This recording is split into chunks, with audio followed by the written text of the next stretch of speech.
Hi guys, welcome back to our channel.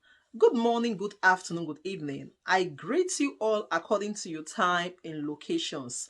Thank you so much for tuning in. So guys, I have a video here I would like we all to watch.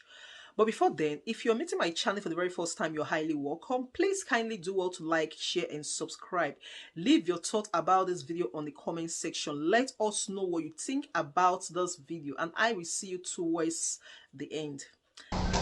Ladies and gentlemen, esteemed guests and distinguished participants, it is with great pleasure and honor that I extend a warm welcome to each and every one of you at this momentous conference on organized crimes. This significant gathering is being meticulously organized by the esteemed Tukur Buratai Center for Contemporary Security Affairs of the Ibn University, Okada, renowned for its unwavering commitment to addressing pressing security challenges of our time. As we embark on this collective endeavor, we are emboldened by the understanding that the battle against organized crimes necessitates a concerted effort from experts, policy makers, and stakeholders from diverse sectors.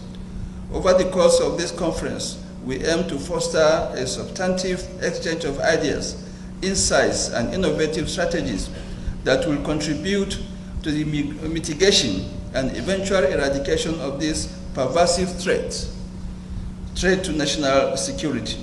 Together, let us seize this opportunity to forge new alliances, consolidate knowledge, and chart a path towards a safer and more secure future. As you might be well aware, the theme of this conference is International Conference on Organized Crimes as Emergent Threats to National Security. The conference is poised to be a crucial platform for addressing the grave challenges facing Nigeria and the countries in the Sahel. By focusing on the pressing issues of organized crime and its implications for national security, this conference aims to shed light on potential strategies and collaborative efforts that can be undertaken to tackle this growing menace. The gathering of experts, law enforcement agencies, policymakers, and scholars from around the globe will provide invaluable insights and knowledge exchange, ultimately equipping governments with the necessary tools to combat organized crime effectively. With Nigeria currently grappling with these emerging threats, the conference holds particular significance for the President Bola Ahmed Tinubu administration, providing an opportunity to examine successful initiatives implemented elsewhere and adapt them to the local context. By fostering international cooperation and promoting information sharing, this conference can undoubtedly assist the administration of President Bola Ahmed Tinubu in formulating robust policies that safeguard national security and ensure the well-being of its citizens. Organized crime engaging in unlawful activities, often with a well-defined hierarchy and operating in a systematic manner to achieve their objectives.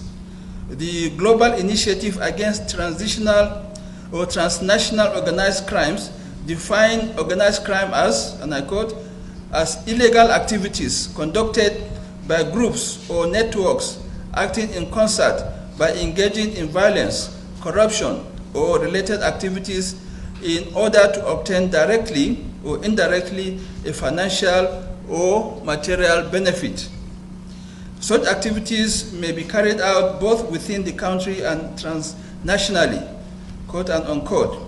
The 36th President of the United States of America, Lyndon B. Johnson, aptly said that organized crime constitutes nothing less than a guerrilla war against society, to show the magnitude of the negative impact of organized crimes in the society.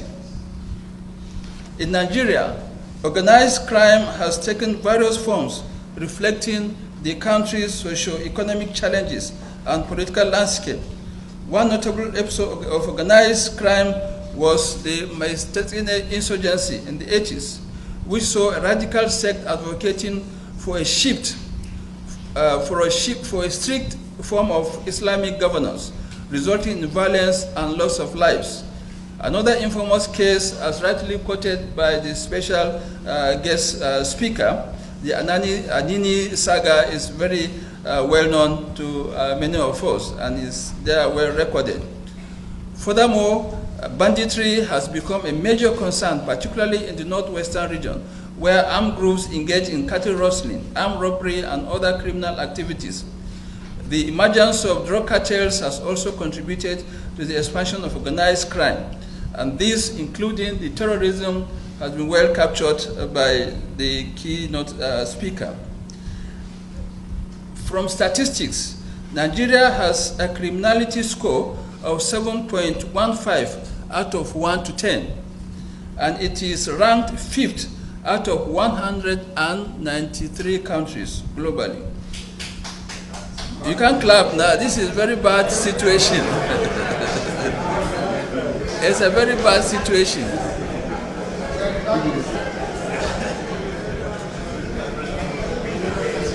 It's a very bad situation.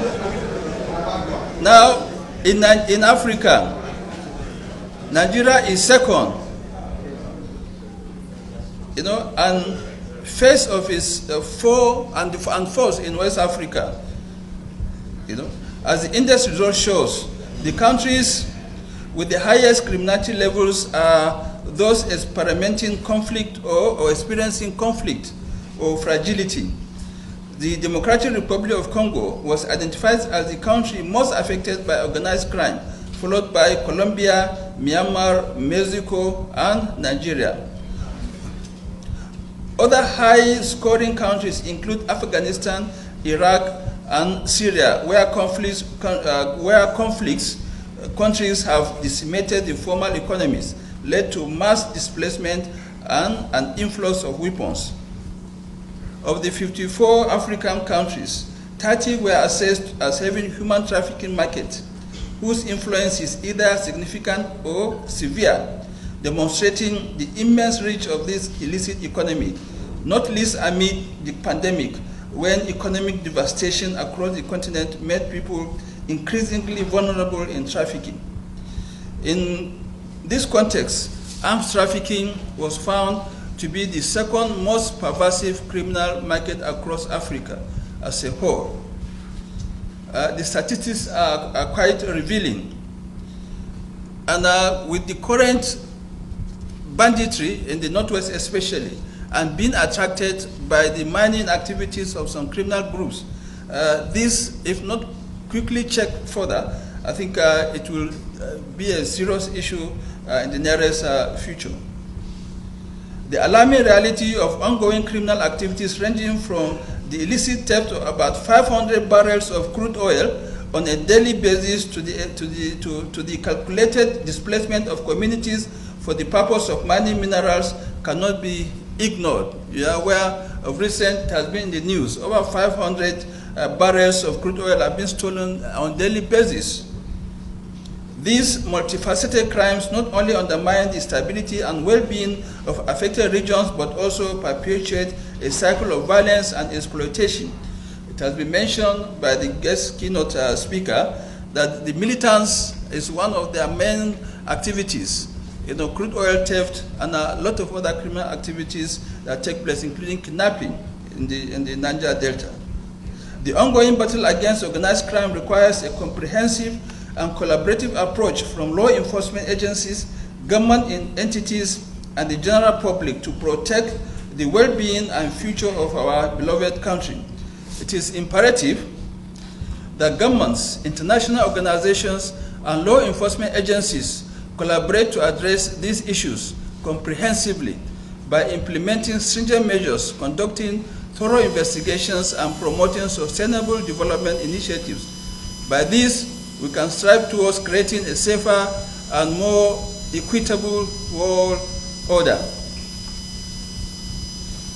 Talking of world order, of recent, the African Union is working on a mechanism to checkmate coups across African continent. And I think at this point there is need to call, and of course state that coups should also be classified and termed as part of the organized crime. If not checked, what is happening in some part of West Africa especially may end up spreading to elsewhere. So I commend the African Union and of course our President Bola Ahmed Tinubu, who is heading the West African ECOWAS countries, is taking it very seriously. This is to tell us that this conference is very timely and most important for policymakers and strategic leaders so that we can come up with an innovative and contextual solution to tackle it and allow peace and order to thrive in our country and indeed the entire Sahel region. Addressing these multifaceted causes requires a comprehensive approach that encompasses socio-economic development, border control measures, counter-terrorism efforts, and strengthening of law enforcement capabilities. Therefore, I would like to express my utmost gratitude and appreciation to the organizers of this event, the management of Ibadan University Okada, the Tukur Buratai Center for Contemporary Security Affairs for their exceptional efforts in bringing together a diverse and distinguished group of professionals in the field of security affairs. It is through their meticulous planning and dedication that this event has been able to create a platform for insightful discussions and valuable knowledge sharing. I can see in our midst Michael, and additionally, I would like to extend my thanks to the staff and faculty of Ibadan University Okada, who this moment to embrace the unique opportunity that lies before us and to truly see the potential that resides within. Let us not merely attend this gathering as passive spectators, but instead let us actively engage, participate, and contribute to the collective discourse. Through our combined efforts, we can foster an environment of growth, innovation, and collaboration, ultimately paving the way for a brighter future for Nigeria and, of course, Africa and globally. I will use this opportunity to call on all the agencies here. I can see a number of the services, all the services, the military services are represented, the paramilitary, the police and paramilitary are represented, and other highly placed institutions that are participating. And of course, our Zoom participants who are watching us, I know there are several hundreds of them watching this program, to subscribe to the Buratai Center for Contemporary Security Affairs. There are a lot of courses that will benefit the institutions and, of course, our country. So on this note, I want to once